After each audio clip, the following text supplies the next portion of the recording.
माझ्यामध्ये नाशिक जिल्ह्यामध्ये म्हणता येणार नाही, पण तालुक्यामध्ये प्रथम हा आपला नवीन उपक्रम आपण हा सुरू करतोय, जेणेकरून या महिलांना मूळ प्रवाहात आणण्यासाठी हा आपला समाजाचा आणि शासनाचा पण खूप मोठा प्रयत्न आहे।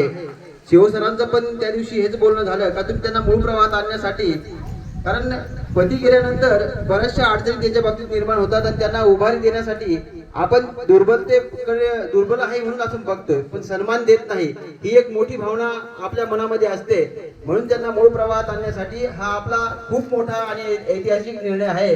कारण मंगलमय कामापासून आपण त्यांना थांबवतोय।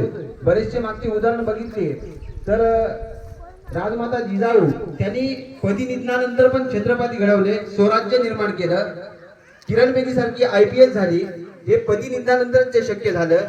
सावित्रीबाई फुलेंचं आपण उदाहरण घेऊ, पती निधनानंतर पण त्यांनी जे विधवा पुनर्विवाह असतील, जे विधवांवरती काम असेल, शिक्षण असेल, यांच्यामध्ये मंगलमय काम केलेलं आहे।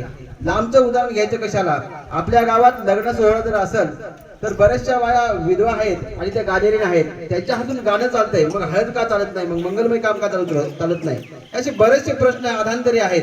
तर ह्या आधांतरी प्रश्नांना तिलांजली देताना मला खूप समाधान होतंय का हा आज जो निर्णय हरणगावामध्ये घेतलेला आहे तो अप्रतिम आणि अद्वितीय आहे।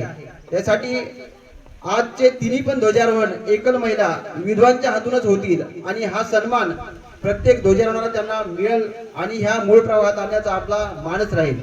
त्यासाठी हा पहिला ध्वजारोहणाचा मान सीताबाई मनोहर गायकवाड यांच्या हातून आणि सदस्यांच्या हातून हा सोहळा संपन्न होईल। त्या सोहळ्याचे आपण सर्व एकमेव साक्षीदार आहोत आणि याचं समाधान आमच्या ग्रामपंचायत ग्रामस्थांना आणि महिला बचत गटांना आहे। धन्यवाद। याच्या पुढील